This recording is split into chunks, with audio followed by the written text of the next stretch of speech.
పడుతుంది హెచ్ఎండిఏకి చెందినటువంటి Indian overseas bank నుంచినే ఈ నగదు బదిలీ అయినట్లు ఇప్పటివరకు అధికారులు కూడా సేకరించడం జరిగింది.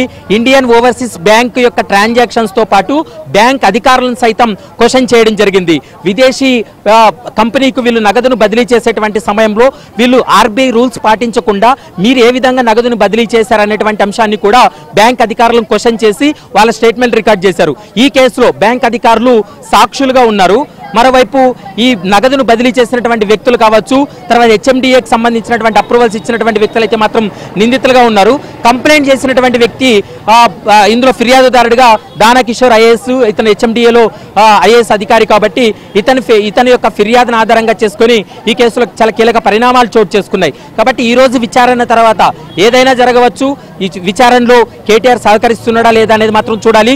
మొదటి విచారణలో అయితే మాత్రం తనకేమీ తెలియదు, కేవలం తను పురపాలక శాఖ మంత్రిగా పనిచేశాను, ఆ ప్రభుత్వంలో ఉన్నాను కాబట్టి ఆ బ్రాండ్ ఇమేజ్ని పెంచడం కోసం ఆ ఈ కార్ రేసింగ్ నిర్వహణ అనేది తన పరిధిలో ఉంటుంది కాబట్టి నిర్వహించాం తప్ప ఎకనామికల్కి సంబంధించి తనకు సంబంధం లేదని చెప్పారు. కానీ కోర్టుకు వచ్చినటువంటి సమయంలో మాత్రం ఈ విషయం చెప్పి అధికారుల ముందు కావచ్చు, మీడియా ముందు అయితే మాత్రం తాను కేబినెట్ మినిస్టర్ కాబట్టి తాను చెప్తానే అధికారులు నగదు బదిలీ చేశారంటూ కూడా 2 దఫాలుగా కేటీఆర్ ఒక్కొక్కసారి ఒక్కొక్క విధంగా మాట్లాడినటువంటి అంశాలు కూడా ఉన్నాయి. మరి ఈ రోజు విచారణలో భాగంగా ఏసీబీ అధికారులకు ఎలాంటి స్టేట్మెంట్ ఇవ్వబోతున్నాడు, ఏసీబీ అధికారులు అడిగినటువంటి ప్రశ్నలకు సంతృప్తికరమైనటువంటి సమాధానాలు చెప్తున్నాడా లేదా అనేది మాత్రం ఇంకా క్లారిటీ రావాల్సినటువంటి అవసరం ఉంటుంది.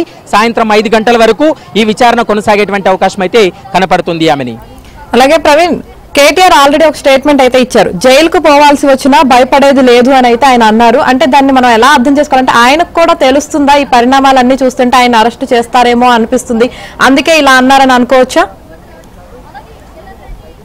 ఎగ్జాక్ట్గా, ఎందుకంటే ఈ కేసులో ఏసీబీ అధికారులు టెక్నికల్ ఎవిడెన్స్ సేకరించారు, ఇందులో కొన్ని ఆధారాలను కూడా సేకరించారు. మరోవైపు పీసీ యాక్ట్ కూడా పెట్టడం జరిగింది.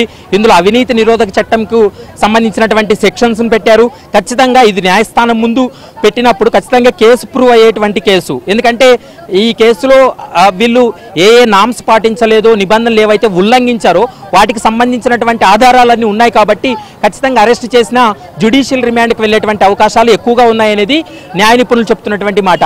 అందులో భాగంగా కేటీఆర్ కూడా మానసికంగా ప్రిపేర్ అయి ఉన్నారు.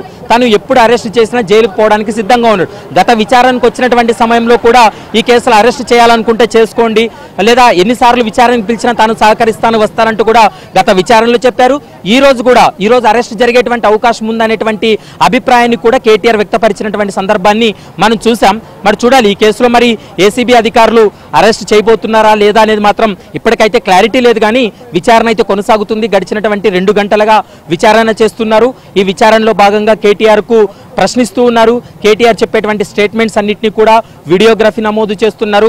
మరోవైపు స్టేట్మెంట్ రూపంలో కూడా వాటన్నిటిని రికార్డ్ చేస్తున్నటువంటి పరిస్థితి ఉంది. ఖచ్చితంగా ఈ కేసులో న్యాయస్థానంలో ఎలాంటి సాంకేతిక ఇబ్బందులు తలెత్తకుండా అన్ని రకాల ఎవిడెన్స్ కావచ్చు, అన్ని రకాల చర్యలను కూడా ఏసీబీ తీసుకుందనేది కూడా మనకు స్పష్టంగా అర్థమవుతుంది.